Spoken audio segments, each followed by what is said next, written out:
ของรถนะเป็นยังไงเอาเดินทางมาติเวียงเนาะสิเมื่อหนองหอยแล้วเกิดอุบัติเหตุเมปีนเจ้าคนยังอยู่ในหันเต็มโอ้คือผู้ชายคนก้อนฉันจอยคนก่อนอายคนยังเต็มอยู่ในรถเลยโอ้รถเมปีนเจ้ารถเมปีนโอ้ตอนนี้ลูกของกันของยานลูกคนกันเนาะ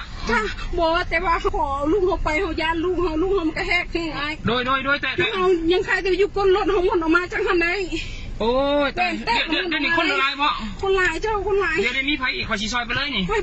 บูฮูมาวันนี้เราพี่น้องกับเจ้าอะไรมาเอาโอ้ยตายแล้วอันนี้ไผสิไปอีกบ่ให้พี่ไผสิไปอีกบ่ขอยันลูกค่อยนี่นะ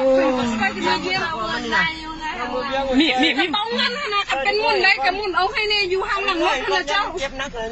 มีไผไปอีกบ่ห้องหมอน่ะมีไผไปอยู่บ่ให้มีไผสิไปอีกบ่อีกบ่มีไผไปอีกบ่ไปหนึ่งซอยเขาแป๊บหนึ่งมีอีกบ่มีบ่อันกันเป็นไปได้จะให้ยืมเอาเงินอยู่ห่างหลังนะกระเป๋าเงินอยู่หันกระเป๋าอย่า